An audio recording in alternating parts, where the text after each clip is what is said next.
What's going on, everybody? This Wrestlemania-sized episode of The A Show is sponsored by Podcorn.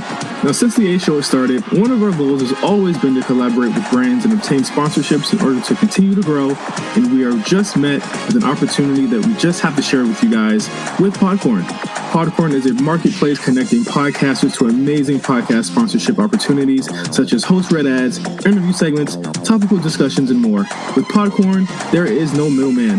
Podcasters of all sizes can browse and report opportunities right on the platform, set their own rates, and collaborate with brands directly without any exclusivities. We just made an account, we signed up, and almost immediately we were connected with brands who wanted to provide sponsorship opportunities straight to us. So thank you to Podcorn for sponsoring this special episode of The A Show, and make sure you start exploring sponsorship opportunities and monetizing your podcast by signing up at podcorn.com/podcasters.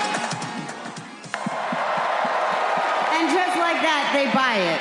They eat it up. You pander to them. You thank them. I mean, really, people, I thought you were a little bit smarter than that. I mean, it's just so easy to say the name of the city. You cheer. Hey, Stephanie, you cheer. I mean, just come on. Welcome to the A Show.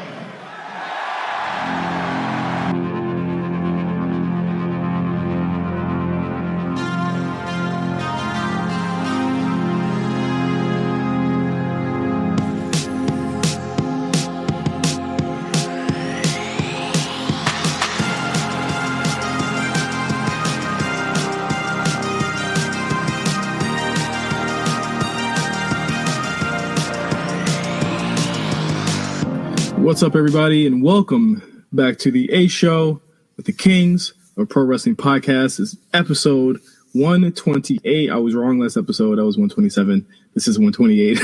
I am Justin, here with Meelz. We are on quarantine week 3 on lockdown. What's up, Meelz?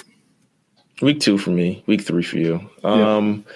I'm okay. I don't know. Whatever. Like, at this point, it's really whatever. We're going to be here for a while. Yeah. Everything is going to be here for a while. So, like, mentally, I wake up every day and I'm like, damn, you know what I wish I could do? Not this. I legitimately sit on my couch with my laptop and I'm just like, this is already becoming trash. So I kind of just be like, I think it just takes kind of a mental fortitude to kind of understand, to take this day by day. Let me mute this phone. To kind of like take it day by day, which I think generally everyone should do. Yeah, it was kind of weird. I was like looking back on like when this started. It almost feels like it was like months ago, but it was only like 3 weeks ago for me and 2 weeks for other people. But it was funny because the week that I had actually stopped going, like the Monday and Tuesday, my dog was sick. So I didn't go in Monday and Tuesday. So I've actually been a little bit longer than everybody else because I was just at home with him. And they pretty much told us not to come in from Wednesday on to that point. And now it's like, you know, until further notice, everything's shut down. Yeah. And I mean, this is serious. And, you know, once again, we are here and I'm happy and proud to be here every single week with you guys. Do you have a friend or coworker or someone who continuously texts you like updated news reports, like counts and maps and figures and all this other stuff, news articles related to this, like on a maybe daily to like maybe bi-daily basis or something? My mom does a lot. My girlfriend. I think moms are the most worried in this situation because my mom has been doing some, I won't say neck shit, but like, yeah.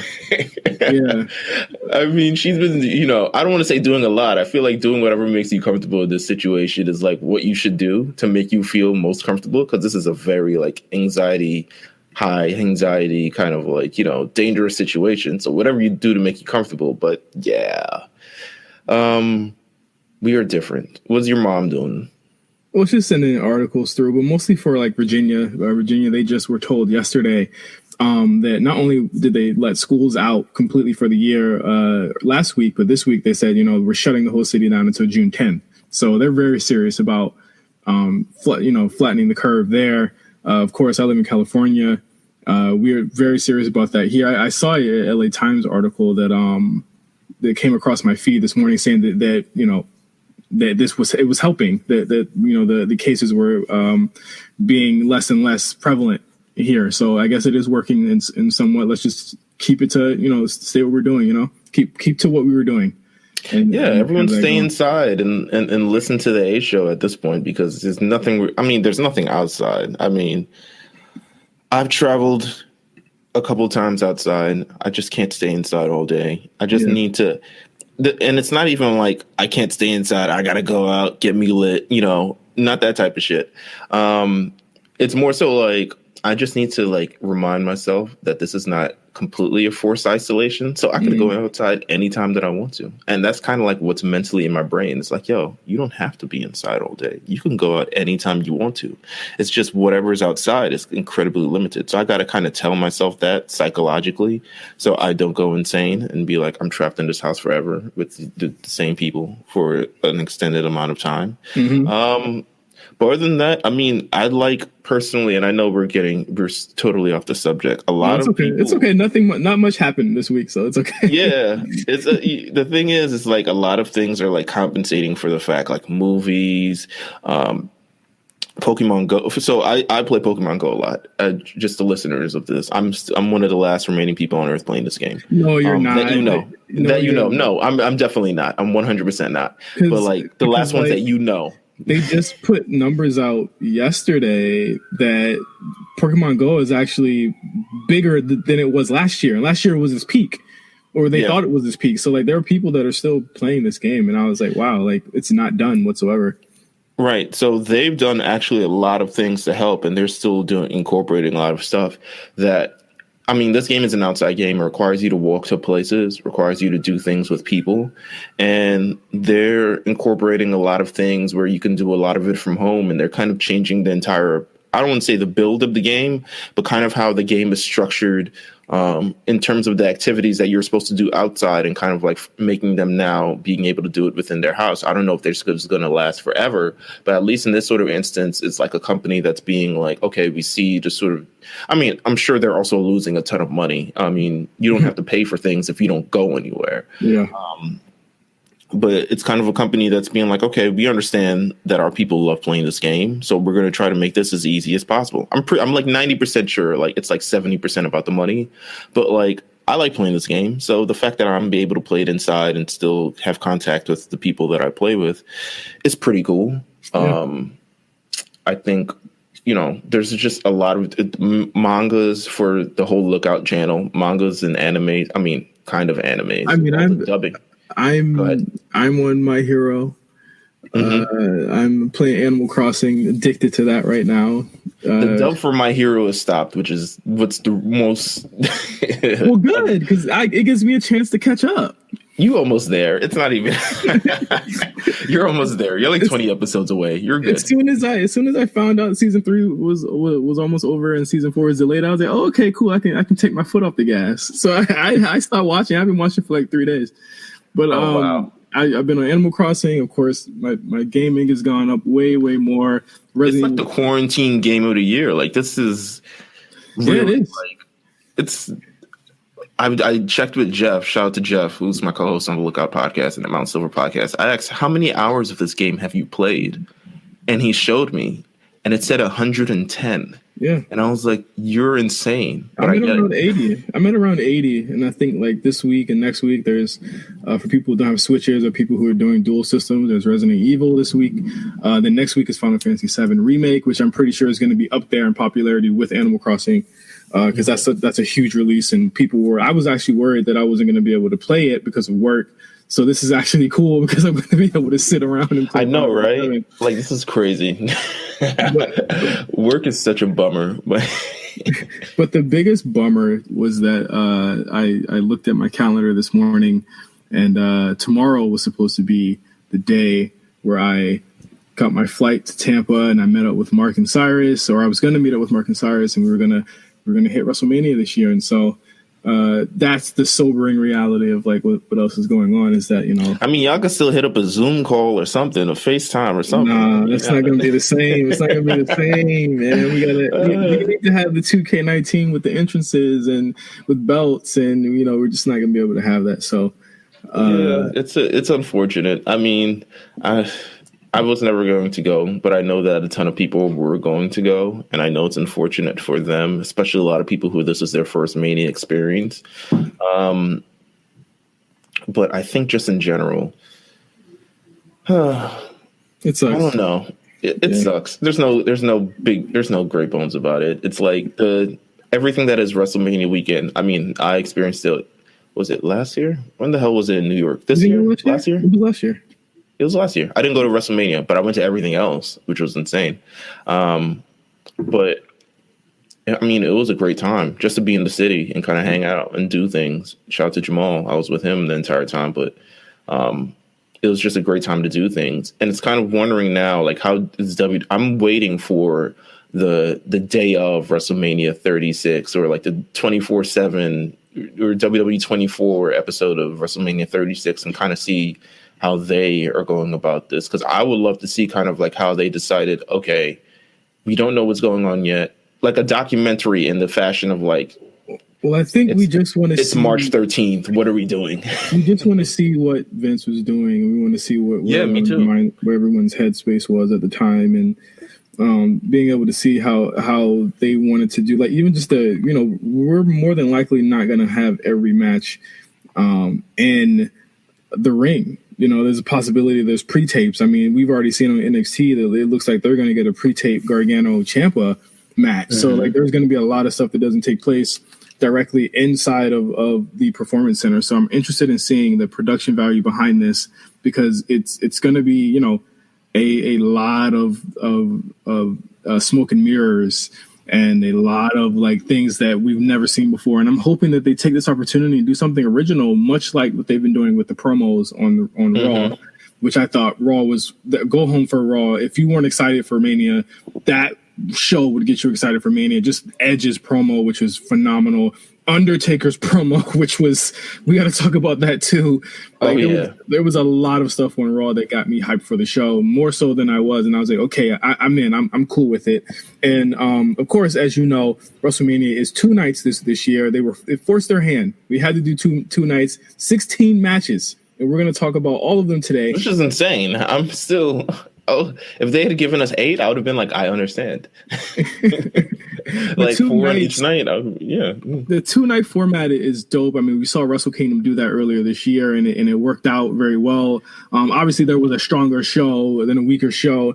With WrestleMania this year, I feel like top to bottom, the card is really, really fun, and I think the card is really good. I think there's at least 2 or 3 matches that could steal the show on each night of this. We don't know the current setup.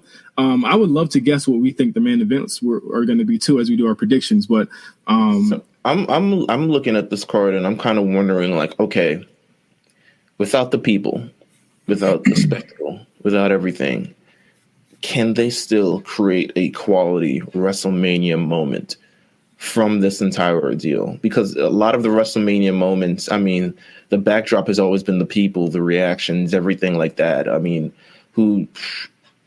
Shawn Michaels winning WWE Championship at WrestleMania, 12 or something along those lines. Like, I don't know if it feels the same if it's just him in an empty arena. Same with, a lot of big WrestleMania moments. I mean, I don't know, the reaction of the crowd has always added to it. So I'm kind of wondering now, like, can they still make a WrestleMania moment without people? I think it's in the case of like John Cena and Undertaker, AJ and Bray, definitely, because there doesn't have to be in the ring. With the other matches, I'm very interested in seeing if they're going to allow certain matches to get time without a crowd. Like Edge and Randy Orton, I think is something that we should really be looking at in terms of how much smoke and mirrors they're going to put to make up for the lack of a crowd reacting to this stuff. I think also. Obviously, we got to talk about it here. What they're going to do with Goldberg and Roman here. Mm-hmm. I mean, do you want to talk about it now, or you want to wait till? I mean, yeah, we can talk about it now. Roman Reigns, it was reported earlier this week that Roman Reigns was actually off the WrestleMania card, and he would not be facing Goldberg, and that the replacement hasn't been announced. They haven't announced it on the TV shows because they tape 3 or 4 weeks of TV, including the post Mania episode. So they couldn't just kind of slide that in. I think a lot of the people that are there at home at this point, but they've kept it very silent as to who is going to replace Roman Reigns.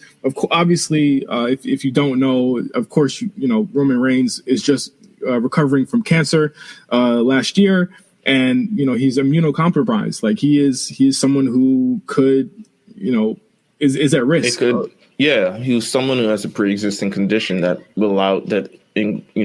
Exacerbates anything that could happen if he was able to, if he contracted the coronavirus. Yeah. So I don't think anyone blamed him. I mean, I think a lot of people, everyone who is kind of against WWE and kind of what they're doing or what they were doing with WrestleMania had their thoughts about it, as opposed to and this is the reason why it shouldn't go on, or A, B, C, and D.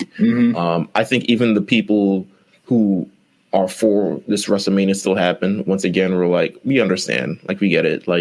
We wouldn't even want Roman to put himself in that line of fire for our own personal entertainment. It would be selfish from our point of view to expect that from him, given the situation that he's in. So to be honest with you, Roman off the TV at this point, it'll be a couple of months if he's really taking this seriously. I'm not really against. Me either. I think it provides more opportunity. He's Roman Reigns, for one. He can always slide back in anywhere he wants. But also just gives a bunch of new people new opportunities. And I think that's what we're kind of going for in this one. Yeah, I think with this, Roman is even he even went on his Instagram to talk about the fact that he did drop out of the show because of health, and he was just don't blame anybody. It was me. It was something I had to do for my family, and I thought it was a really good video that he put out just to tell people hey, I had to do this for bigger reasons than wrestling. And he was like, if I could, I would have wanted to be there, and I can't wait to go back and go back to work. And I think it was a great thing to say. As far as people blaming WWE, it's he was already there. He'd already been doing TV and stuff like that. This is something that he honestly did. And I'm working with someone as physical as Goldberg, fluids are going to fly, he knows that there's an opportunity, there's a chance. Goldberg's over 50. He is, recovering from cancer. There's just too many variables there that something could go wrong. And I'm glad that he did step up and say, I'm not going to do that. And everyone's like, oh, this is, these guys are being forced beyond their will. This is proof that they're not.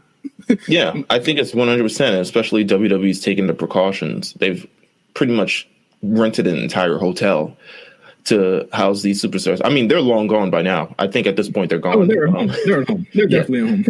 They're 100% at home. So WrestleMania has been taped as of by the end of last week, it's been taped. The shows afterwards have been taped. If I had to do a prediction myself, I could see them on a sort of monthly, maybe tri-weekly, bi-weekly kind of schedule where they record a bunch of shows at once and then continue to put them out that way. And that's kind of how they do it. I like how mum everything has been regarding spoilers because it's a very closed set. WrestleMania is something you absolutely do not want spoiled. Yeah. I could see them. WWE lawyers are going to be out crazy if they see any website pushing WrestleMania spoilers. But I just think in general, they're testing everyone as they come in reportedly. They're doing the best that they can in sort of this situation to provide entertainment. And I think a lot of the superstars are on board with that as well, or else they would not be competing. I think if more than 50% of that roster says we don't feel like it's comfortable to be competing under these standards, they don't do it. Yeah. Let's get into the card. There's a lot of matches to talk about. Big ass card, man. Yeah. A huge card. Of course, WrestleMania will be taking place from a multitude of different locations. We're not really sure where yet, but obviously Boneyard match can't be done in there. And the Firefly Funhouse match is probably going to be on the set as well. Cena's very used to sets, but there's a lot of things going on. It's on John Cena's garage, man. It's on his helicopter pad that they kind of just dressed up. I'm going to attempt to jump around. Should I do non-title matches first? Like the singles matches? Let's feel it out. Let's feel. How do you want to do this? How do you? Let's just. I would love to. I would love to. Okay, I would love to do this right now. I would love to for us to pick out what matches we think are going to be on Saturday and Sunday and review them as such. Oh wow. Okay, I need time for this. All right, give me a second. What's the Saturday? Well, I think Kevin Owens and Seth Rollins was definitely announced for Saturday. Yeah, Owens said Saturday. So Saturday, I'm going to do it in my notes app right now. Saturday, Owens v. Rollins. What a crazy thing. I think they did reveal a little bit which matches were going to. Yeah, I think so. I feel like Dirt Sheets had it. I'm going to call it in the ring right now. I'm going to look it up right now. Yeah, let's see. You know what? Whatever. Real time. No edits here. All real time. Yeah. I'm searching WrestleMania Fightful. Shout out to Sean Ross Sapp. He should be sending us a check. They haven't said it. They haven't said it on the main side either. I promise you that I've seen it somewhere where they're just like, okay, hold on. WWE schedule Saturday. WrestleMania. I'm going to type in match card Saturday. Matches. I guess it would be on Wikipedia if they really did let them know. It would be. The only match that is for sure on Saturday is WrestlingInc.com has these. You know what? I trust them. I can't even lie. I do trust them. I get a lot of previously NXT spoilers from their show, so I do trust them. 2, 3, 4, but they only have 4 matches on this, and there's more Saturday, matches. Right? Yeah, like they have the Goldberg match, which we don't know who's the replacement. We have the Baszler match on Saturday, which makes sense, and we have the Firefly Funhouse match, and then Rollins and Owens. That's a fun card. That's a fun card in itself. Like that's some matches. Those are some matches. That's a good Saturday night main event, man. Those are some good matches right there. I'm not gonna lie. Actually, I do think that Becky Baszler is going to be on Saturday. Baszler v. Lynch. I do think that's going to happen. I do think Cena and Wyatt is going to happen on Saturday. I'll agree with that. But I also feel as though. No. No, I think Brock is going to main event Sunday. So yeah. Yeah. You know what? We shouldn't forego the Saturday Sunday thing. The card is the card. Man, I'm definitely going to do it. I'm doing it right now. I think the tag match. I think Profits v. Justin's booking the territory as we do this. Zelina's Angels is on Saturday. What's time is 1, 2, 3, 4. I need 4 more. Which is crazy. Shout out to Austin Theory. Austin Theory from NXT, from developmental to Mania in 4 months. I think Otis v. Ziggler Saturday. Need a cool down. I want to go back and see how many people who gets this right. Actually, you know what? I think main eventing on Saturday would probably be Orton Edge. No, I felt like that's gonna be Sunday. You think it's gonna main event the whole show? Nah. Yeah, I do think it's gonna close the show. Not on Sunday. Not on Sunday. Interesting. Let's see. What else is as we're doing this? Let's see what the rest. Wow, there's a lot. Oh, I think the women's tag is gonna happen. Kabuki v. Bliss Cross. 1, 2, 3, 4, 5, 6, 7. What's the last match here? Oh, the Goldberg match. Goldberg v. question marks. Okay, that's Saturday, Sunday card. I'll fill it out as we go. All right, let's do it. Okay. All right. Hold on. Let's see. I'm trying to see what else is out here in the world. But go ahead. Let's start this card. What a card. Like, what a card, bro. I agree. It's unfortunate that it won't be in front of people, but the fact that it's still happening is crazy. Also, New Japan cancels events through April 18th. Wow. Oh, I think New Japan's done until at least September. I'm very interested to see what they do with Wrestle Kingdom next January because over G1, right? the G1 got pushed back anyway. The G1 was going to be in October because of the Olympics. So that was that's already a good thing for them.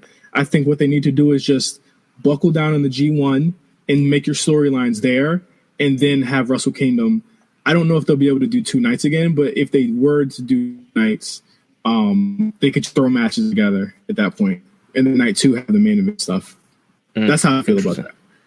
I mean, let's talk Owens versus Rollins, my friend. Okay. Very, very. This is probably the storyline that has the most long-term push out of everything on this card. You have, I'm not talking about like Owens and Wyatt, which is like 6 years in the making. Like I'm talking about just like in the current, like what we're talking about now. Of course. This has been going on since November, right before Rollins' heel turn, and it stretches all the way to NXT War Games, where Kevin Owens showed up, and from there, Rollins accused him of being pretty much a turncoat and being on the NXT side, which we thought, we were probably potentially going to get Kevin Owens going to that side or going back to the show. And since then, these two have not had a singles match together this whole time at all. It's been Rollins basically getting over on him and basically outsmarting him every step of the way until we finally got this match. 2 really great promos by these 2 guys in the last 2 weeks. Kevin Owens' promo last night was, I thought, phenomenal. He doesn't do very often. It's actually to you, the crowd, which I thought was really cool. And Seth Rollins' promo a week ago was also really, really amazing to me. I think this match could really be awesome if they get the time, but I'd say about 15 minutes and they'll be able to like really bring it down. What do you think, Meelz? For this card and then kind of how they've drawn this out, I think it's been, I didn't fully enjoy the feud that I could have. I'd say so. I think it was very drawn out. I think they was going week by week with a lot of things. And I think they just wanted to reach this point, and a lot of it ended up being a lot of just stalling with Rollins. I can't tell you how many times Rollins has, curb stomped Kevin Owens through this entire feud. And I don't think Kevin Owens has looked particularly, and that's kind of my thing. I don't think Kevin Owens has looked particularly good in this feud. I can honestly say that. I mean, stunning the ref was pretty cool. The knockout match was a dope match. Concept, they had. But he still hasn't even looked cool. I think he lost both those matches. To me, he's not over. No, of course he's not over, but I don't think he's looked particularly good in this feud. If you want to build it up so it could feel like anybody could win, I don't think, especially after the last 2 weeks in a row where Rollins basically shuts him down on the promo stuff, and then Seth Rollins, once again, the following week hits him with a curb stomp out of nowhere, didn't even care about the actual match itself, just curb stomped him crazy. I think that's been a general kind of gist of this feud. It's like, okay, obviously they're going with Seth, but it kind of feels weird that it's going at the expense. What happened? It's Heyman babyface booking. I mean, that's how he books Dreamer. That's how he books Spike Dudley. Like, he gets over these, everyman types by having them lose, like he did with Dreamer and all those other people. Like, he gets them over that way. Like, I think if anything, it makes us more excited when he gets his hands on Seth, because he hasn't been able to. Even last week, he wasn't able to get his hands on Seth because he walked around the ring. Like, the key here is to see Owens finally get his hands on Rollins and then them finally having a match. And it's kept me compelled as, when are they going to do this? Like, they didn't do it at pay-per-view. They didn't do it at Rumble. And now they're able to do it now. And I think that's what's going to make, like, this is actually turned into there shouldn't be no holds in this match. It should be straight up brawls. I agree, but my issue with that is, like, Kevin Owens is not a schlub. You know what I'm saying? Like, he's just someone who's a multi-time champion, universal champion, all this other type of stuff. The fact that he's having this hard of a time getting to Rollins, in my opinion, it makes him look kind of weaker and like. Because Rollins had the AOP. Rollins had Buddy Murphy. 100. Rollins has but how many friends have Kevin Owens has had? How many friends has Kevin Owens has had? Seth has outsmeared them all. Like, it's right. building. All of them, but at the same time, this is the same Kevin Owens that if he was a heel, he would have outsmarted them all the time. If Owens was a heel, he would have lost the same amount. No, and looked worse. But he looks bad now, is what I'm saying. I think, particularly from this. No. Whatever. The point is, I think if you're asking me about the feud, I'm not a particularly fan of the feud. I don't think it was one-sided. I don't think it makes me think that Kevin Owens is going to win. And I don't think Kevin Owens is going to win. I think Seth Rollins is going to win at the end of the day, and it's just going to maybe look worse for Kevin Owens at this point. I don't think this is something where I'm expecting Kevin Owens to go over, especially whatever they have planned post-Mania. If Drew wins and they need someone to go against him, they're just making Seth Rollins and just kind of new thing look strong. But I don't think this does any favors for Kevin Owens, who could be a major face on the brand. That's just my general actual opinion. I don't think Seth is touching or smelling that belt for quite some time, but I think Owens is going to win. I think the show needs a top babyface, and I think that they've chosen Owens to be one of the two between Drew, him, and Aleister Black maybe to run the show. Next match for the WWE. You wouldn't be able to tell me that from the way it was booked, but okay. Sure. Becky Lynch versus Shayna Baszler for the Raw Women's title. Interesting feud and story here, and quite the difference from last year for Becky Lynch, having the biggest storyline of the year and possibly the generation with herself, Ronda Rousey, and Charlotte Flair, to a match that more than likely will not be the main event on Saturday against Shayna Baszler, who has had her issues coming up from the main roster and trying to connect with the crowd. I think she's done a little bit better of a job, that weird point notwithstanding. I think a lot of it's just been optics with Shayna. She did get a very, very, very, without question, dominant match with the Elimination Chamber. And now here we're finally getting the match with no crowd. Then that's to me one thing that I feel as though it's going to hurt this match is that Becky's reactions really saved her even when she doesn't have the best matches, and she doesn't have that here. She has to actually work with Shayna, who works a very slower style to Becky's brawling style. I'm going to be very interested to see how this turns out. I've been back and forth with how they're going to do this since before the no crowd thing. I still feel as though Becky's going to retain here. We don't want Shayna to win with no crowd there and no real reaction. I say if you do Shayna and have her lose here, if WWE isn't going to do another pay-per-view all summer, you have her win it in SummerSlam in front of people in Boston, and that would be the better storyline. Just have Shayna lose here, build the story back up, have Shayna, run through and attempt to get the match again, or have to wait. Like there's going to be if there's no shows, no match, anything like that, just have to wait. And I just feel this is the right time for Shayna to win. I think this feud, it's been solid for what it is. I think we all kind of saw it coming from the beginning, and it's kind of like this is the one that should happen, especially at this kind of show, considering the caliber of both people in this match.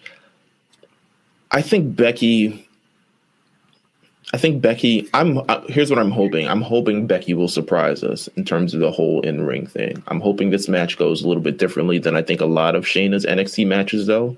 I don't think she has the room to kind of dominate. This is the biggest opponent that Shayna Baszler has ever been in the ring with. And I don't think that she has the opportunity to kind of like throw them around, kind of like how she usually does with the other girls on NXT. She was the big fish on NXT for a long time. And I think she's coming in this situation from a different vantage point and staring at a couple big fishes. And she's going to have to work up to that sort of the caliber of superstars that there currently are on Raw and or SmackDown. With that said, I'm going to go Becky retaining as well. I think it's not the time for Shayna Baszler. I think it would be wild. I mean, at this point, if they did put it on Shayna Baszler,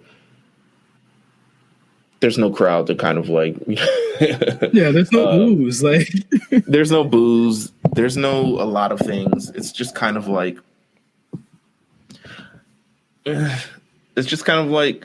I just got to choose Becky in this instance. I think it's a safer pick. I think especially continuing throughout the rest of the thing, if you're able to come back, you're able to come with that major pop and stuff like that. You don't have a lot to follow up on if Becky isn't the champion. She's not able to do as much stuff as she can because there is no crowd. I think just keep her with the belt and let's ride this out. And I'm sure Shayna will get the belt eventually. And I'm sure she'll have a long run because I'm pretty sure that Paul Heyman loves her. Yeah, I mean, I think he loves both of them, and I think that you set up Shayna for success early by not by not having her plow through the whole division and leaving her with no one to face. I think if she beat Shayna or if she beat Becky here, it's like, again, like these two, they've just been on a collision course together. I think if they're going to not have as many shows, or they're going to be doing it, like you said, buy or try weekly shows or taping and stuff like that, I think you're better off just saving it until SummerSlam. I think that's a better idea. And pitting Shayna with somebody else.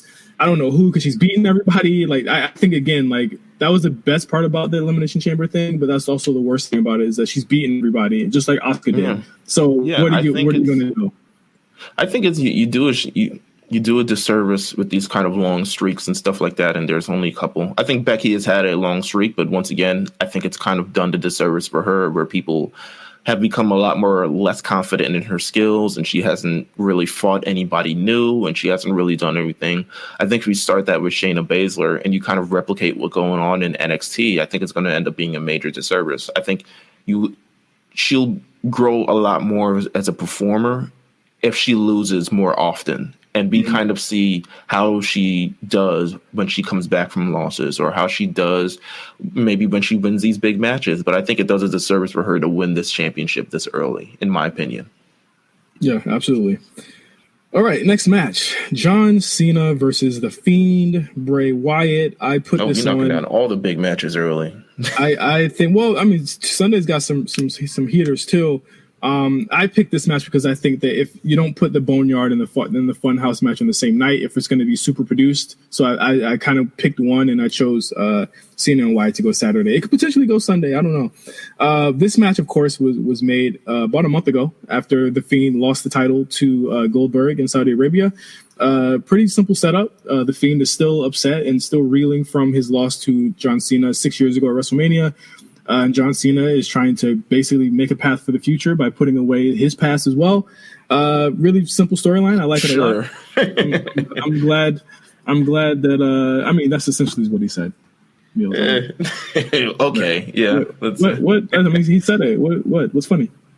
No, it's an interesting explanation in terms of why he would want this match. He's kind of, just say that he was challenged to a match and he accepted because he still has that thrill to fight. Like, I don't know what the explanation for the match didn't really. The explanation that you're saying that was given to me, I was just like, whatever. All I need is the fact that he's John Cena. It's going to be a Firefly Funhouse match. Wow. Okay. Well, okay. What do you think this match is going to consist of? I think it's going to, you know what? I really don't know what it's going to consist of. I think it's going to be a lot of props, possibly in legitimate funhouse, with different rooms, different personalities. I think everybody that you expect that you see on that stage, on that little promo thing, like the Rabbit and all the other people, once again, will be featured in some way. I think they all should have their own kind of rooms and stuff. I don't know. Maybe they all represent a different type side of Wyatt or something along those lines. Will we see both sides of Bray? I don't know. I don't know what to expect from this match, to be honest with you. I really don't know. I want to see old Bray, the old version of Bray.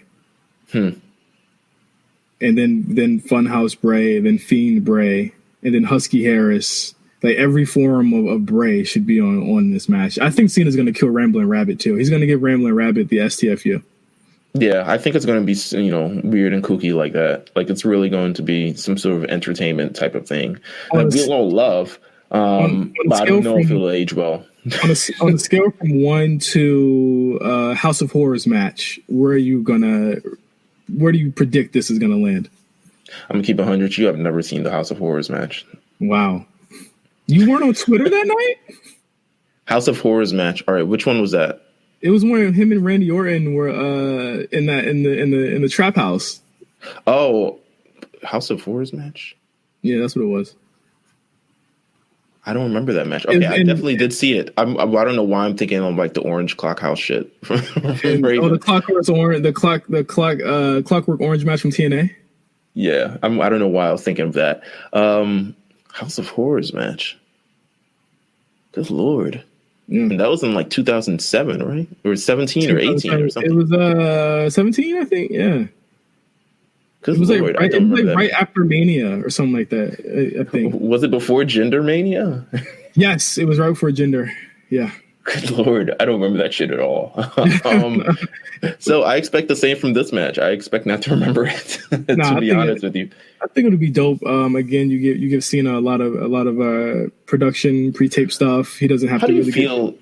How do you feel that Bray Wyatt or The Fiend's WrestleMania run has gone over the last number of years? He's faced Cena, he's faced Undertaker, he's faced Randy. He showed up and helped Matt Hardy win the Andre the Giant Memorial Battle Royal. How would you say and quite frankly, he's lost them all. So no, he won. No, he helped Matt. He had already lost. Yeah. So he's lost them all. How do you feel like, just in general? I guess maybe that spoiled it. His WrestleMania run has gone. He's gotten these big opportunities, but it doesn't seem like he can put them away. This opportunity would be the one. It's the same issue as I've always had with him. It's that, I mean, when the bell rings, he's just not that good. I think that, he kills more, or his older incarnation more often than not killed other people's characters. I think with The Fiend, the one thing that he has done is he's made everyone that's gone against him actually have a cool storyline coming out of it. I think Seth looked better after. I think once you get away from him now as The Fiend, you end up faring a lot better than you did in the feud with him. But again, like I have no doubts in my mind, and my prediction, yes, is that Cena's going to win. But like I have no doubts in my mind that like this is a character that is just a character, and it's not like a wrestler. Like a wrestler's wrestler. It's like it's an attraction, but it's not an attraction like a Taker, because they don't particularly make him strong like Taker does. But you can't have The Fiend be strong in the same era with Taker still around. So it's just not going to happen. I think if there's any opportunity for Bray Wyatt to win a match, it's this match. If he does not win this match, I mean, he doesn't have to be over for me, because he's over already. Like, I've never believed in him as this character, as the decisions that they've made for him. I still don't know what they're going to do after this with him, considering it's just the Performance Center at this point. Yeah. And he doesn't seem to be wrestling on actual TV. So I don't know what they're going to do after with him. So there's no, like, if he wins or loses, it really doesn't matter. But I'm going to say he's going to win this match, and they'll have maybe another WrestleMania contest somewhere in the future. Yep. I'll say Cena wins. I don't know. Maybe it's different now that Fast 9 isn't coming out. So make him look strong for Fast 9? Yeah, got to. He's Dom Toretto's brother. What the fuck? What do you mean? Next match for the WWE Raw Tag Team titles. Street Profits versus Zelina's Angels, which is I love to call them that. Of course, it's not going to be with Andrade and Angel Garza, as Andrade suffered a well-timed rib injury right after he came back from his wellness suspension. He was hitting it a little too. and then my man, just a little. Well, he was in that really rough match. Not like quality wise, but like physicality wise with Cedric Alexander and Ricochet. Like, they were going all out. So I don't think Cedric Alexander and Ricochet injured Andrade. It's they're going to be. They might go back to Velocity at this point. Jesus Christ. So they replaced them with. I mean, shout out to this kid, Austin Theory is replacing Andrade in this match. Great guy to take the pinfall on this during this match, because I think Street Profits will win. We don't get to talk about NXT a lot. How do you feel Austin Theory has been since his debut a couple months ago? I think Austin is someone who has a look that is unlike anyone else in that brand. I think he looks the part of what you would say the main roster looks for. And I think this is more so than like pretty much anyone there except for like the Dream. Like, he's tall enough. He's got the look, of course. He's got the physicality. It looks like he works the style very well, or at least the new hybrid style they use for like their guys who come from the indies. I think his match with Ciampa was really good, and he showed a lot. I think his match with Swerve was actually pretty good as well. Like, they've obviously been putting him in positions where he would succeed and giving him losses so that he doesn't get a stupid undefeated streak like a bunch of people that they do in NXT. They give that to NXT. Do I feel like it's too early for him to come up? A bit, but it doesn't affect anything if he loses here. He can go right back to NXT and then use that as more of his character and of being like the biggest, hottest, attraction in NXT. So I'm good on Austin Theory. I think he's really dope. I want to see more from him, and hopefully he'll show it at WrestleMania. I know he's incredibly talented, especially for the age that he is. I just think I do think he definitely needs more time in NXT. Now, if he doesn't get more time, I'm pretty sure they'll work him out on the main roster and he will get to where he's supposed to be eventually. It's just more so like, I see the look is completely different from NXT because the format of how WWE presents wrestling now has changed so much since the Ruthless Aggression era. But he kind of looks like that. And to me, he kind of looks like that kind of guy from the Ruthless Aggression era. He looks like the person who's supposed to work. And I think that will eventually go against him because I think he, as long as he can back it up in the ring, he should be fine. But other than that, he just looks like a muscle bound white guy. But in terms of who I think is going to win this match, I would be really surprised if Garza and Theory win this match. Nah. I would be really surprised. I think all signs point to the Prophets and the Vikings having the summer feud. And then, because the thing is, another thing. Dead. Yeah, AOP's done. And I think it's really cool. I mean, perfect timing. Oh, my God. Perfect timing for them now, too, because, Seth doesn't really need them right now. Perfect timing. Jesus Christ. Well, I mean, perfect timing for everyone. Everyone gets a break. Everyone's resting anyway. Like, they don't need... Seth doesn't need Buddy or AOP right now. This is a perfect time for this to happen. Go get better. Rehab all you want. Because...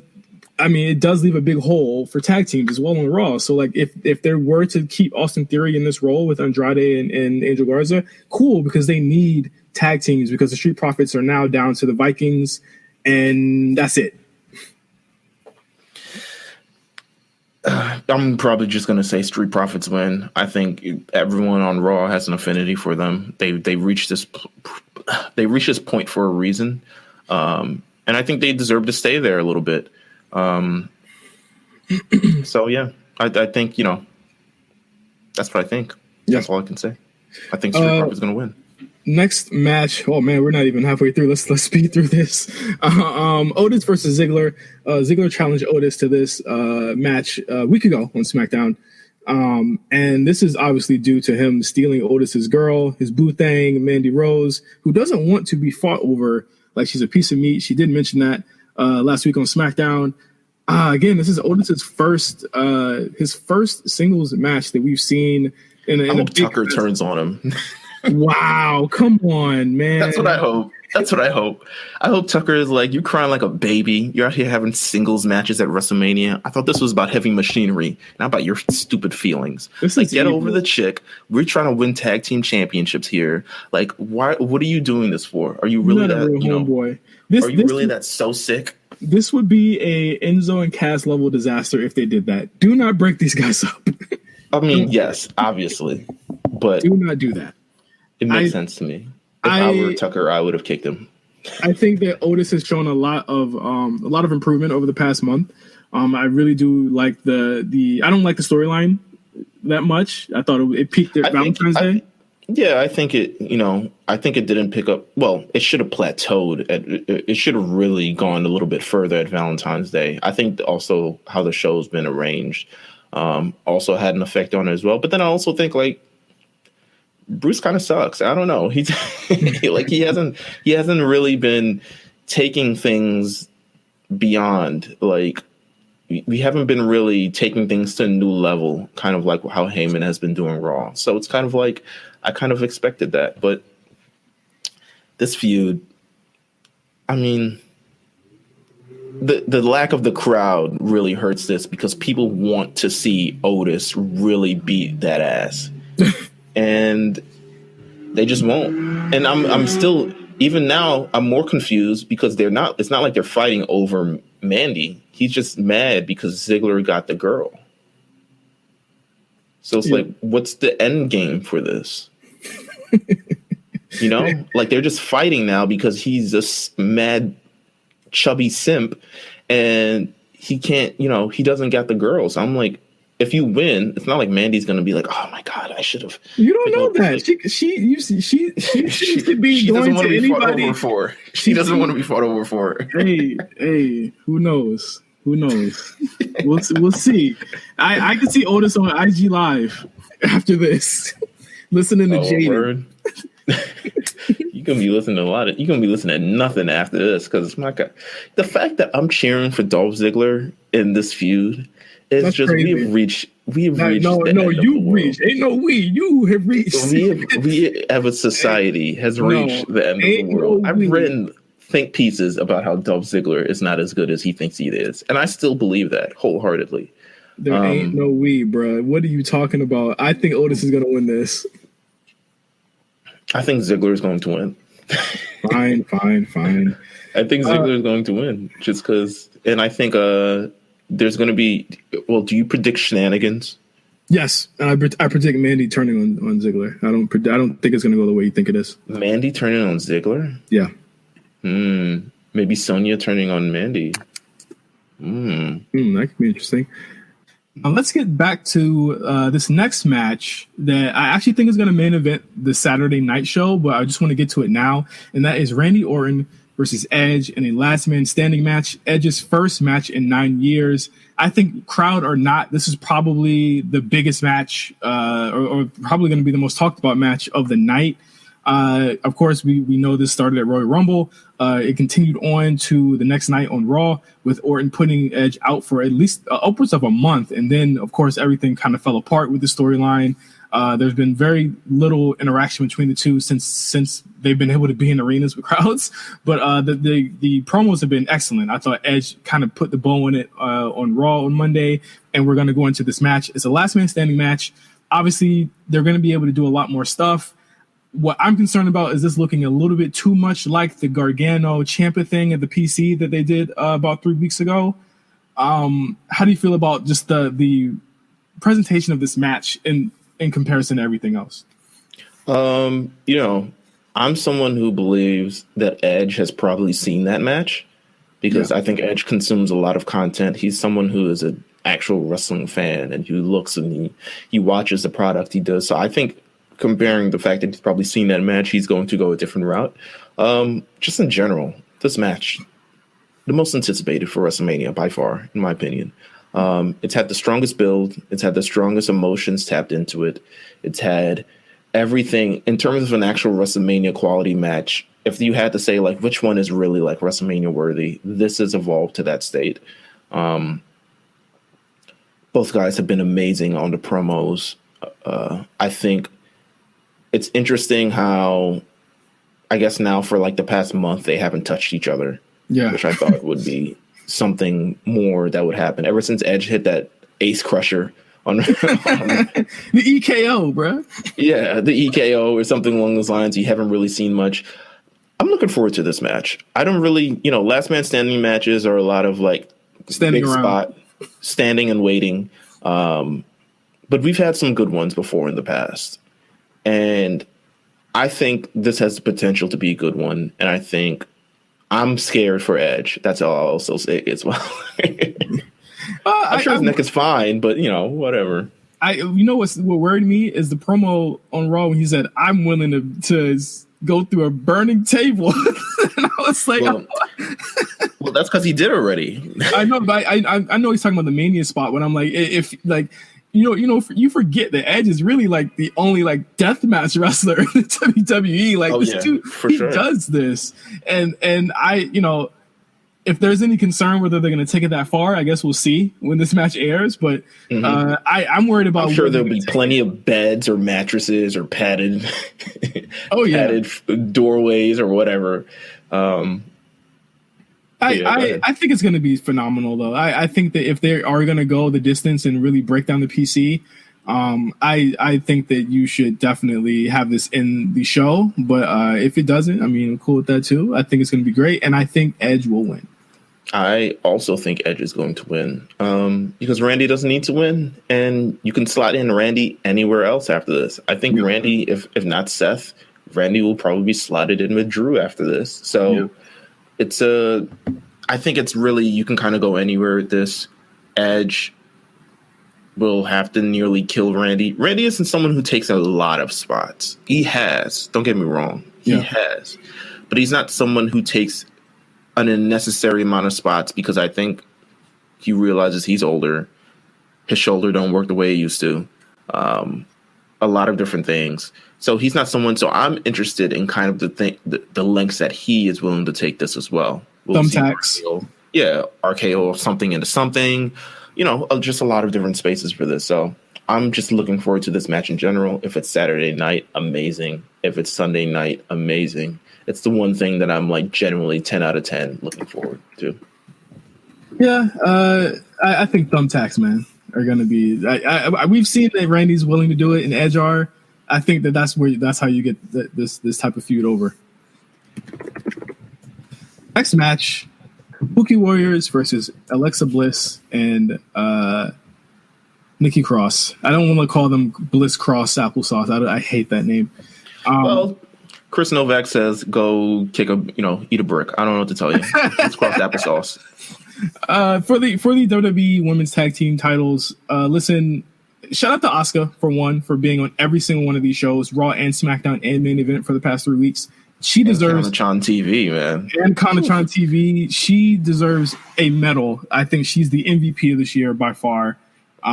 She's really, really killing it. I think that, again, if you had any question on if she liked what she does or she loves this thing, she loves it. She doesn't matter if she wins, loses, draws, whatever. She loves doing this stuff. And I think that it's really cool to see someone, going in head first like this, like she does. I don't have much to say about this match. Again, this feels as though it's one of those matches that are just on the show. I don't think Kabuki Warriors will lose these titles, though. I don't think that's in the plans. I think here's the thing, and I'm an Asuka mark, and Asuka's stan, even though I don't like stans. But if there was one person I stand for, it would be Asuka, and maybe The Miz. But I'm in the situation where I genuinely don't care who wins this match, because if Asuka and Kairi win, I think that's great.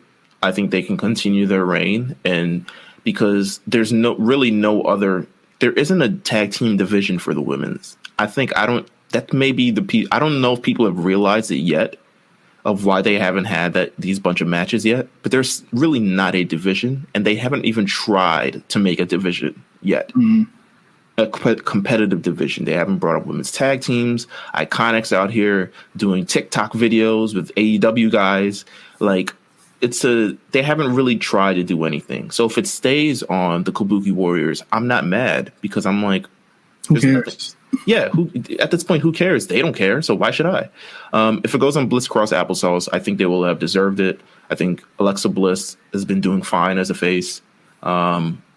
And I think people generally want to see them win it. But also, there's no people at WrestleMania, so who cares? Like, I'm a big who cares on this one, because I don't think it affects anything going either way. This is the most stagnant, redheaded stepchild title of the company, and the fact that it's being defended on WrestleMania is a great thing. But also, it just doesn't matter. Yeah. So I'm going to pick Kabuki Warriors because I'm an Asuka stan, but I really don't care who wins. Yeah, they're already the longest reigning tag team champions in the company, or women's tag team champions in the company. So I guess that's cool too. What I think of what could possibly main event this is Goldberg versus who knows, but I think we already know. If you don't want to know, let's say 45 seconds for spoiler alert starting now. So it's rumored that Braun Strowman will be the person that replaces Roman Reigns. Really quick thoughts from Meelz. Ill, I know, and I think he's gonna get it too. I'm not with it. I don't think anyone else is with it. I'm not cool with that idea at all. Ew. First of all, bro, I'm about to lose again. Second of all, ew. That's all I got to say on that. All right. So spoiler over.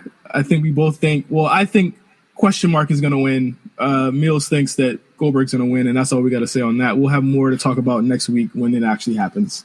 Yeah, pretty much. Moving on to Sunday's card. Woo! 16 matches is a long card.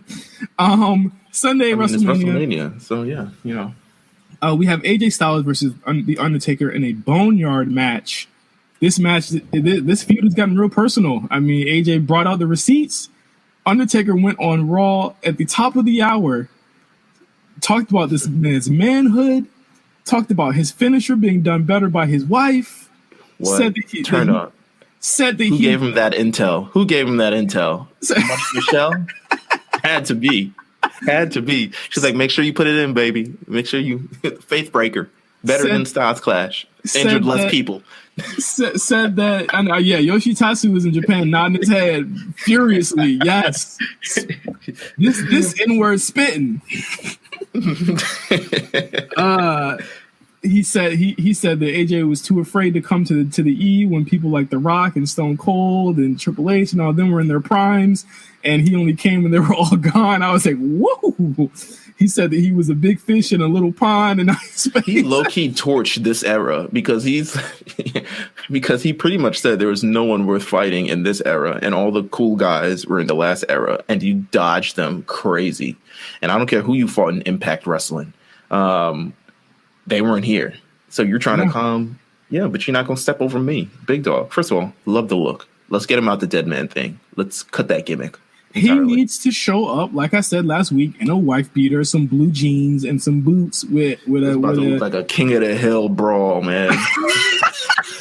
It's about to look like Boomhauer versus Hank Hill, man. It's about to look like some ultra Southern dad shit. AJ needs to show up with his hoodie and the blowfish jeans on. And they need... Who's driving up in the pickup truck with the Confederate flag on? AJ. 100%. AJ. He's going to have a shovel in the back and a cooler.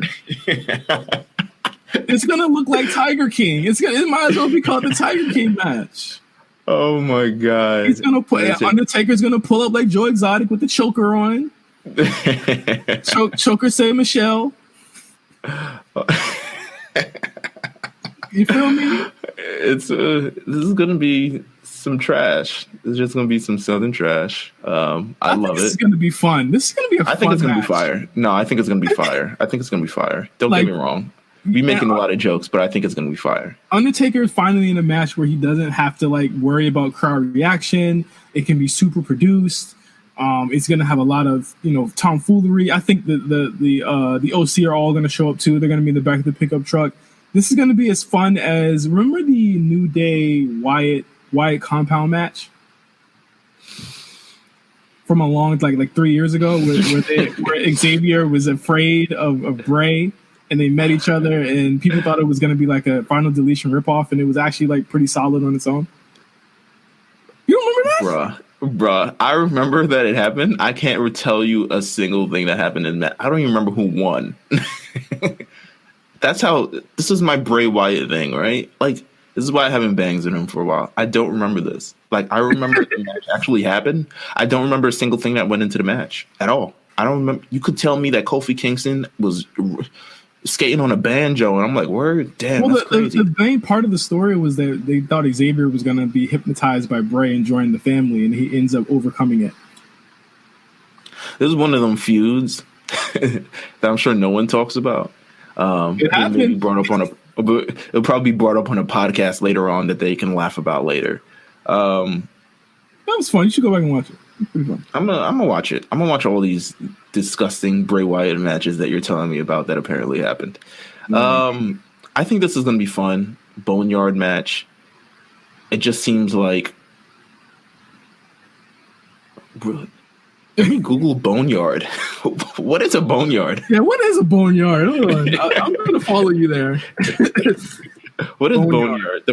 Boneyard. Okay. See Boneyard Bistro in Sherman Oaks. Oh, it's here. I don't think that's happening there, but I think it probably will end up there afterwards. Oh, it's basically a cemetery match. It's a cemetery. Cemetery? Yeah. Cemetery or graveyard. Yeah. I see a lot of planes. I just Googled Boneyard, and it's just the Air Force. My Google shitting on yours. Yeah, all right, whatever. Whatever. Yeah.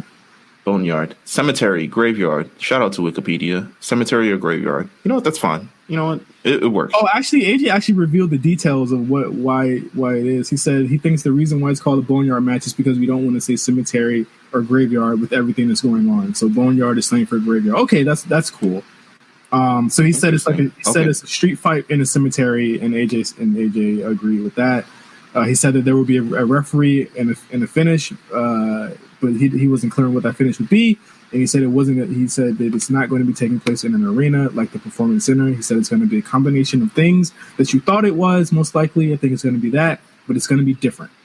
All right. AJ with the info. Come on now. I do remember he said it on his Mixer channel, but I don't have Mixer, so I wasn't able to go watch it. He explained got a Mixer channel? What the? Yeah, he's on Mixer all the time. He's on Mixer playing games with his sons and stuff all the time. So, all right, go AJ. All right, we stand. I think Taker's gonna win this. Yeah, you take her to win. AJ don't need it. If he shows up, he takes a loss. I think Styles takes losses incredibly over the last number of months. So I'm going to give it to Styles. Unless you're a person of color, yes. Well, yes, of course. Definitely be losing to you. That goes without saying. Speaking of people of color, next match, Bobby Lashley and Aleister Black. In an exhibition match, I would assume there's no storyline heading here. We haven't even seen Bobby Lashley in weeks. So I don't know what to expect here. I think it's pretty much going to be a really long showcase match for Aleister Black. I think Black's going to win. I honestly think Black is the shoe-in for the next challenger for Brock or Drew. I disagree, but I do think that Black is probably going to win and beat Bobby Lashley's ass. What's Bobby Lashley up to? Well, it's been rumored that he wasn't even there, that he's not even going to have the match on WrestleMania, but I haven't seen nothing indicating that he would or wouldn't be there either, so who knows? Lashley's a different story. I don't know. It seems like they're ready to go with him sometimes, and then they seem to cool off on him, and then they're ready to go. The whole Rusev thing, I think that whole feud started off hot and ended terribly, so I don't know where they're going to go with Lashley. But yeah, who knows? Next match, a triple threat ladder match for the tag team titles on SmackDown. It's New Day versus Miz and Morrison versus the Usos. Very interested to see how WWE 2K19, man. Complete with the crowd glitching out and not having sound. So I'm very interested in trying to figure out how this is going to go over, like with just ladder hits and like I don't know how this is going to happen. I think it'll be a great match. I think it might open the show on Sunday if they're going to go that route. I think all Sunday WrestleMania is open with like ladder matches and plunder matches of that sort. I got the Usos winning this. I think they're the dark horse going in, and I think that as the day gets closer, I feel a lot more strongly towards them getting the titles because I think they do want to eventually go back to New Day and Usos for some strange reason, but I think it's going to happen again. I think Miz and Morrison is going to win this match because they seem to just do that. When the Miz is his heel, it just feels right to put the belt on him. Oh, that's God. all. I mean, that's all. It just feels right, and I think it's been echoed by legitimately the minute he turned heel, he got the tag team championships. Yeah. After not winning a championship in multiple years as a face. So to me, this theory, completely valid, 100% valid. I don't even think he's won titles as a face, period. But, I just think Miz and Morrison's going to win. I don't see New Day versus Usos. I don't know. What do you do at New Day still? We're on year 6 of New Day. It's been fun. But where do you go? If you put them on any brand, it's kind of the same deal that they're kind of going with. I think time's on their side here, especially if they do lose this and they take a couple weeks off TV. I mean, it's you're a couple weeks closer to getting Xavier back, and then they can continue on with what they're going to do. Like, I don't think anything is going to happen with them until Xavier returns. Obviously, I don't think they're going to break up or anything. Neither the Usos, so they're kind of like in their own general space. I don't know. Next match. Daniel Bryan versus Sami Zayn for the Intercontinental title. This match was made when Drew Gulak defeated Shinsuke Nakamura on SmackDown. Hey, remember Shinsuke Nakamura had the title? Yeah, remember him? Remember how he was on WrestleMania in a major spot 2 years ago? He cool. I'm pretty sure he's in the Oscar slot. I'm just happy to be here.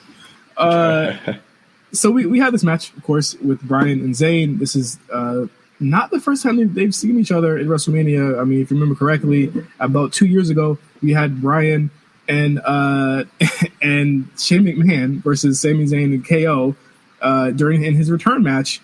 The first time I think we've seen them in a singles match of this capacity, I believe.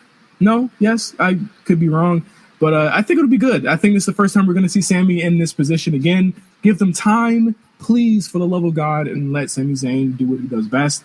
I got him retaining here, though. I think Zayn's going to have a pretty lengthy run with the IC title. I think we got a lot of shenanigans here, in my opinion, especially with Cesaro. I mean, actually, maybe just Cesaro. I don't know if the Nakamura might be like, I'm chilling on this. I'm using my COVID pass and taking out COVID pass. Okay. And just like chill home. But I think it could be good. It very much could be good. This is a matchup we've never really seen before. It's Daniel Bryan. It's Daniel Bryan, yes, of course. But usually Daniel Bryan is fine from behind or something. I don't know if that's the same with Sami Zayn, unless Cesaro gets involved by some way. But Gulak will be there as well. Gulak will be there as well. I like this match. I hope Bryan wins. So I'm going to say that I hope Bryan wins. That's all I got to say. I hope Daniel Bryan wins.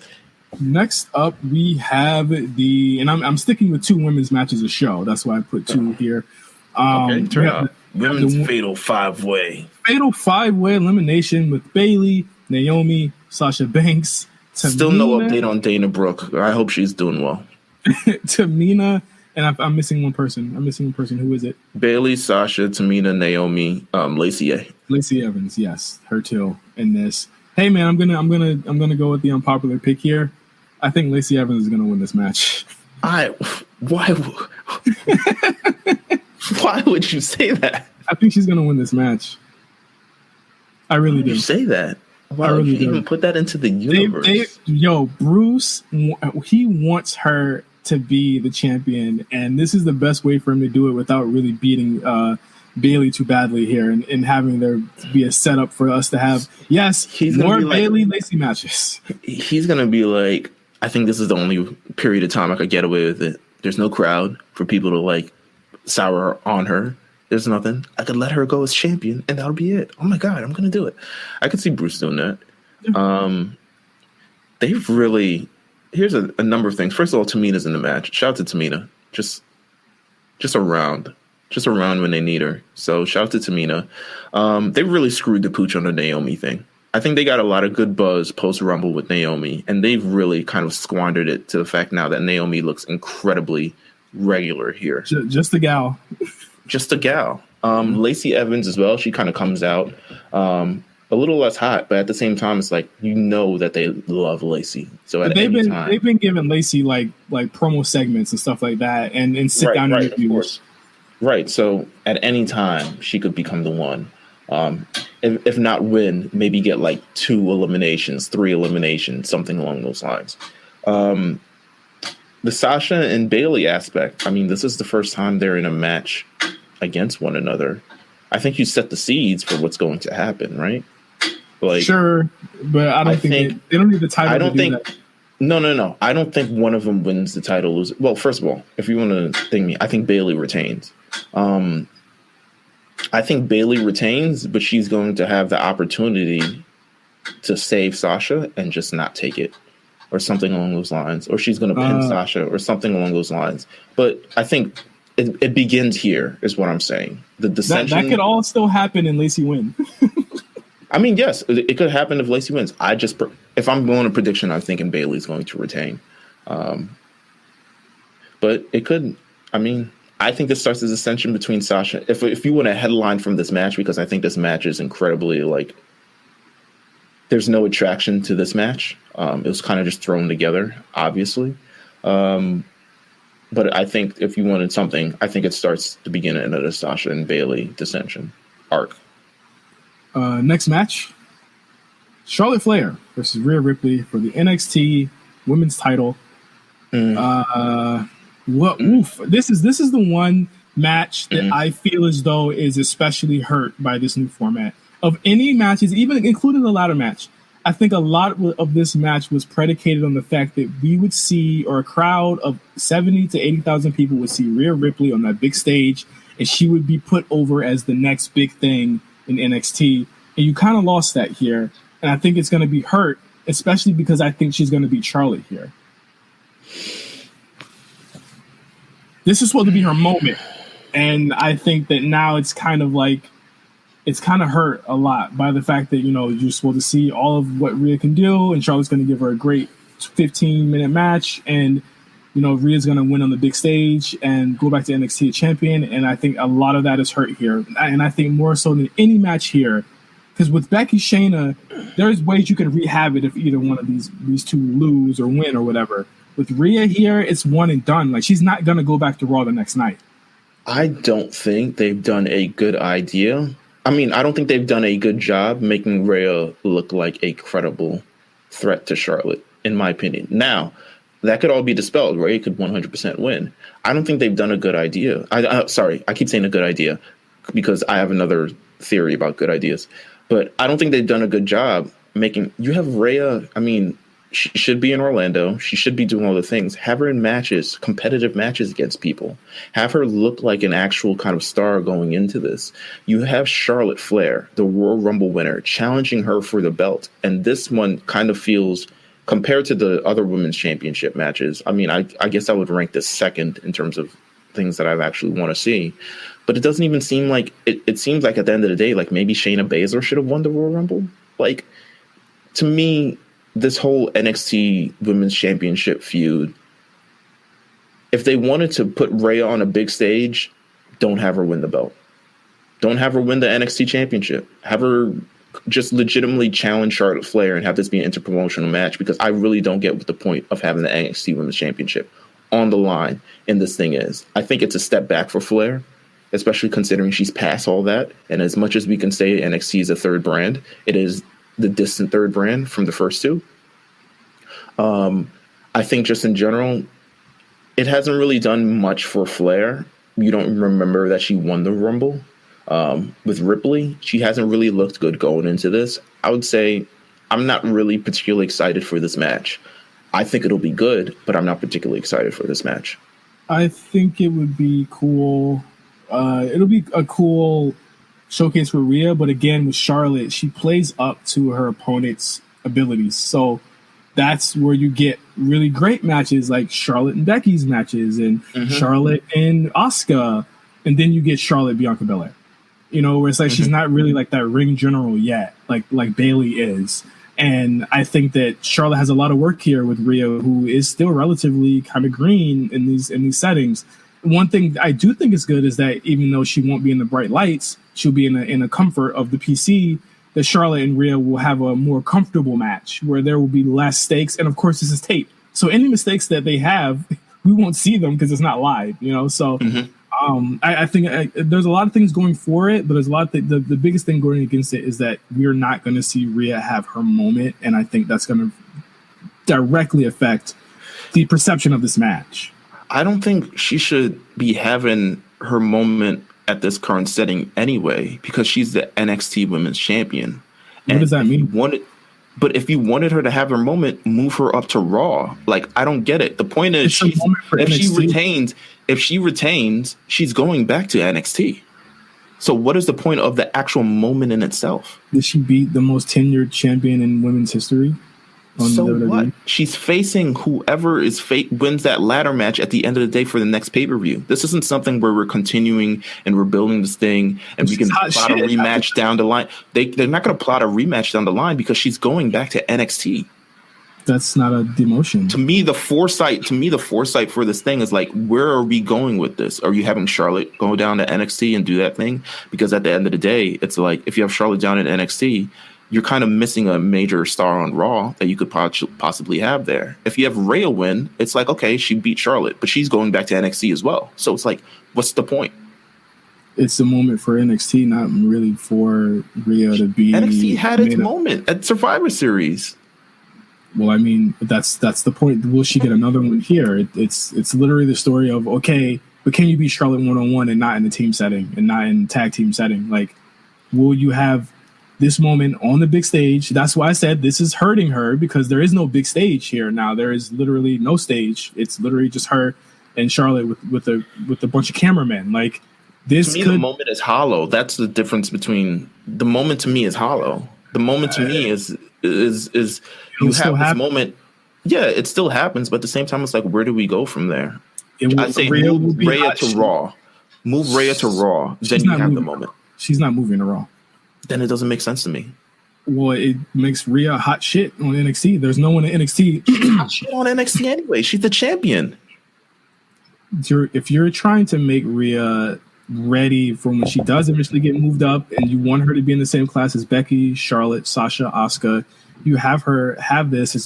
She can't do the undefeated streak. She can't do any of that anymore.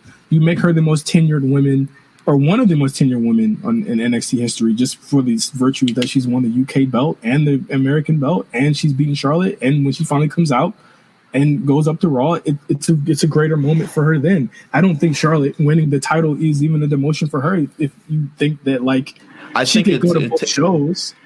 If she can go to both shows, I mean, that kind of is a way to make it work. But at the same time, it's like she's got to be defending on. She's going to be, her priority should be NXT from there on.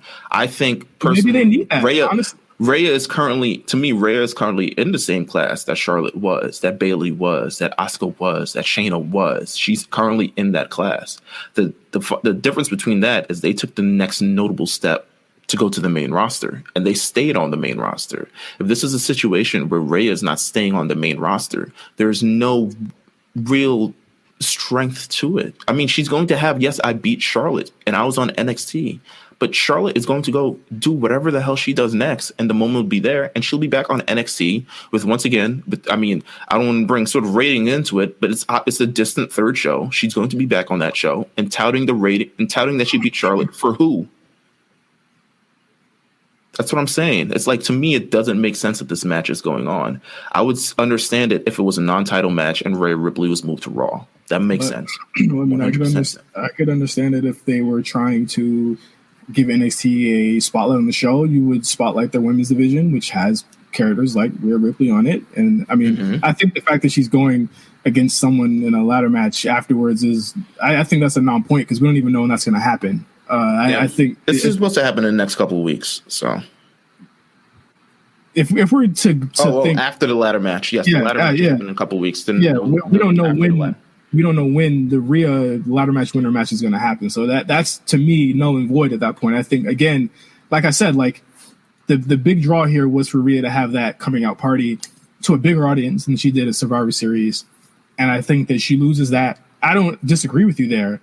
I do get their thinking, and their thinking was that this was going to happen before COVID popped up. Like, this was going to be, there might have been more segments that they had planned before this. You got to understand, like, you know, they couldn't have Charlotte and her in the same spot. They had to shift things greatly in the past couple of weeks. And I think that does hurt your perception. And I get that. That hurt my perception too. But I think with hindsight being 2020, I could see what they were trying to do. And I do know that her getting beat up outside the PC in the daytime isn't what they originally had planned. And I think that does hurt the perception of the match. But I do get the goal of it, and that was to have Rhea be yet another woman. Because, again, like, if everyone's complaint is that not all women look strong, and then they nerf Rhea, then we don't get anywhere. I think you make everyone strong. To me, there's no nerfing of Rhea if she's not on this card. Because she's I'm not talking about on this card. I'm talking about the fact that just not putting her in a position where she looks strong or she looks like she could be the next person up. Like, she's the NXT Women's Champion. Hold on. Everyone's always complaining about, like, they only care about the 4 horsewomen in Asuka. They only care about the 4 horsewomen. The one time they're trying to build one woman the same way that they do, like, I don't think that they should be taking points away because this, you know, tragic thing is happening in the United States right now, or that she isn't going against someone on the takeover card or whatever. Like, I think it is a great thing that she is going against Charlotte, the Royal Rumble winner. I think it is a good position for her. It just sucks that there's no crowd to see this. I think that this is a big moment for everyone in NXT because it shows that there could be things like this that happen next year. And she's opening the floodgates for that. And I think that's the storyline reason. But I think as a bigger reason, like, you just really, I think that, again, if she doesn't get to have these opportunities, then we don't see a way for Io Shirai to have that or Bianca Belair to have that. Like, she is the chosen one right now there. And there could be another one next week. There could be another one next month. We don't know that. I think that we have to see how this match goes. I do think she's going to win. But what happens afterwards, the follow-up to this for Charlotte and her will perfectly paint our perception of how this whole thing went. I want to see the match first. I can't judge if this was a bad or a good idea yet. And that's my point. Like, I can't judge that yet. I do think it sucks that there's no crowd, but I will want to see what happens next month and where Rhea goes next before I say, okay, she should have just been moved up to Raw. This was pointless. If Charlotte wins, I said the same thing. See where this goes. I'm saying I 100% agree with you, and I will be looking at this match and wondering where everything goes. And I could be very well be like, okay, well, if they're doing this, then that makes sense. As far as I'm doing with everything that's in this match, Rhea's the NXT Women's Champion. She's already in the class. She's already the hottest shit on NXT. This is the opportunity to showcase NXT. I get that 100%. You have a match though where nothing's really going to be followed up afterwards. We don't know Rhea, that. who could potentially you have Rhea who could potentially get a win over Charlotte. I'm putting into two scenarios. Rhea gets a win over Charlotte, then Rhea goes back to NXT. I would say that's a possibility that can happen. Or Charlotte could win this NXT title, and then Charlotte is either on Raw or she is on NXT. But her focus should be NXT because she is the champion there. But Rhea will also be on NXT. So removing them both to NXT, I think if this is a situation for WrestleMania, you move both to Raw. That's just my opinion. Rhea's not ready to go to Raw yet. She's ready to be on WrestleMania. What does that mean? Like, you can put anyone there. It's fake. It's not like she won a tournament. Well, of course, no. You can't say that it's fake. All of this is fake. You just. But I'm saying, like, what do you mean she's not moving? She's not ready to go up yet. She's literally the cornerstone of that brand right now. There's no moving her up. There's no moving her up right now. There's her having the match with Charlotte and potentially beating Charlotte and being like, hey, I'm top shit here. For real, for real. I'm up there with Shayna. I'm up there with Asuka. She is already. She's not. She's already there on NXT. Just because she beat Shayna? Yes, because she's the champion. Whatever. I'm moving on. Let's move on. Drew McIntyre versus Brock Lesnar for the WWE Championship, which is what I think will main event the Sunday night show. Again, I think this match loses a lot without the crowd there. You've already seen Drew say he wants fans to live stream or record their reactions to him winning if he potentially wins. And I mean I get that. I mean WWE would probably use that for their own uses. If that does last year, did he tweet this a couple of days ago? Did he tweet this earlier yesterday? What do you mean? I'm just trying to see. I mean, WrestleMania was taped. If he wants us to tape our reactions, he might. It was like yesterday, but he wasn't really like it was said in a way. He wasn't trying to tip us off. He was literally trying to make it seem as though it was live, but I was like, okay, we all know what's going on. Again, with Brock matches, you just never know. I think it just really depends on like what their long-term story is and the way Paul Heyman books Raw is that like he does press the button on things. He really does move things forward. And if he does feel as though Drew is the guy and he's been pushing, obviously we've been seeing he's been pushing for Drew, I do think Drew will win. I think if in the long term you want to set up Brock KO or something like that could still happen if Drew wins the title and you just put Drew against somebody else, AJ, you could put him against Alistair, you can put him against anyone going out from, all the way on to SummerSlam. I'm just going to go on a limb and say I think Drew is going to win. I also think Drew is going to win. I think deserving is a very deserving is subjective, but I do think he's been put in the right stance. And I think if there's any time to have him win, if you had a green light to go, this is the time to go because this is a why not? Like, why not? Yeah, pretty much. Because there's, for one, based on circumstances, there's nothing really going on. You got nothing really to lose by making him champ. But also, too, it's like you continue to establish the next set of guys. And that's kind of what we need. I mean, it can only bounce between Brock, Seth, Roman so many times. But in this era currently where we have 2 championships, it would be crazy if you don't have a multitude of guys, new guys becoming world champion. It would be crazy. I think Drew should win. I'm hoping it's a very competitive match, but knowing Brock matches, it's not usually. But this is the biggest kind of, I think this is the biggest kind of guy that Brock has faced. Like in terms of, well, I guess Braun. I'm still gonna say this is the biggest guy. He doesn't like Braun. I get this. I get the feeling that he actually does kind of fuck with Drew a little bit. So I agree too. I agree, and I think Heyman also fucks with Drew a lot too. Yeah, and I think they'll give him time. They'll give him a chance to look good. And again, like we said earlier, like why not? Like Brock is he's the kingmaker essentially. Like if you beat Brock, then you are the next. He's done it for Seth. He's done it for Roman. Doing it for Drew, you join a very established and esteemed class of people that have been able to beat Brock one-on-one. Yeah. I think Drew, he has a lot of gas in the tank as far as being a babyface. He's been a lackey for too long. If you beat him here, he becomes that again, in my opinion. I think he just becomes a guy. Right, 100%. No, I agree. I think Drew should win, and I think Drew will win on Sunday. Just like Roman, I will. Remember that? And he didn't. I don't even think he did. He did it that year. The I will year, he didn't win. I think that was the year Seth beat him. That was the year Seth won, yeah. Yeah, and that is the WrestleMania card. I mean, overall thoughts on it. It looks really fun. I think potential matches that could steal the show. Owens, Rollins, Sami Zayn, Daniel Bryan, Styles and Taker could potentially steal the show. Whoever they put Goldberg against, I think could steal the show. I think guaranteed show stealers. Orton, Edge for sure. Drew and Brock for sure. And in one match that I'm kind of like, I don't know yet, is probably the 2 women's matches, Flair and Ripley and Baszler and Lynch. I could go either way with those, but I'm really excited about this show. I ain't doing nothing else, so let's do it. In terms of matches, I think could steal the show. I think what we're looking for is possibly like kind of the big match. I think Orton versus Edge will be the most memorable.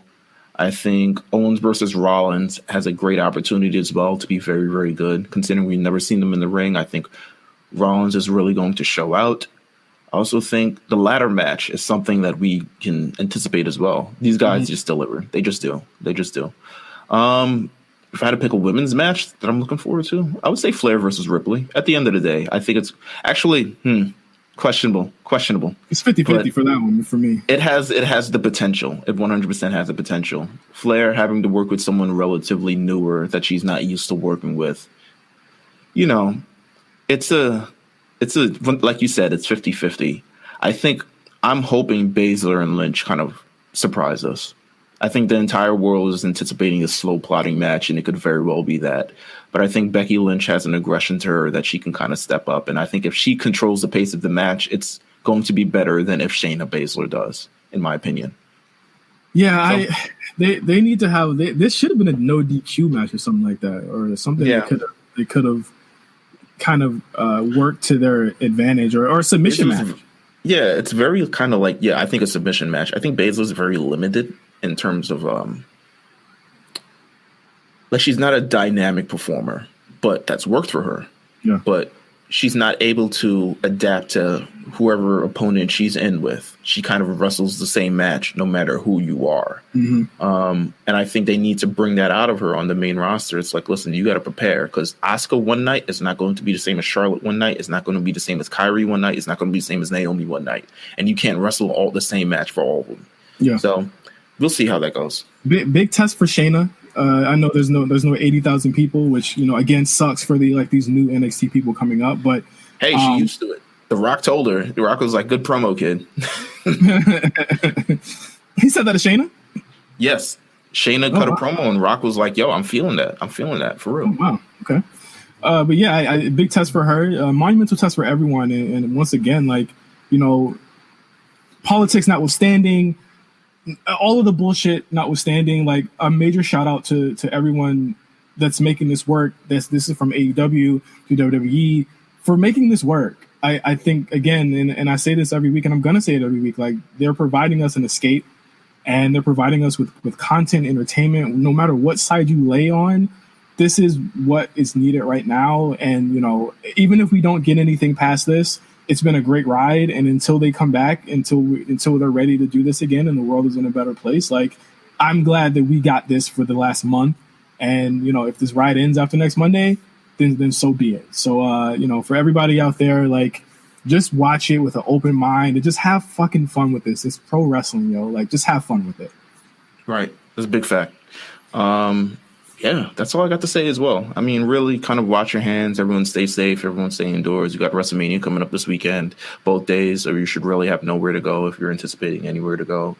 And keep binging. WWE YouTube has been killing it with the matches they have been uploading. Killing it. I'm gonna watch a few. I'm gonna watch a few after we end this, and when I'm editing the show tonight. Yeah, I just let it rock, to be honest with you. So yeah, that's all I got to say. Yeah. So until next week, we will be once again, as always, reporting to you live and trying to make sense of what's gonna happen. Whether there are shows afterwards or not, we will, I guess, find out after this. But we will stay vigilant and maintaining that we're going to come to you guys every single week with a new concept and something new to talk about on the A Show. Thank you guys for listening. Me and Meelz really appreciate everyone that's come to us and tweeted us and said that, this show has really helped them out during this time. And, that's really what we want to do. So thank you guys for listening. And, you guys help us as much as we help you.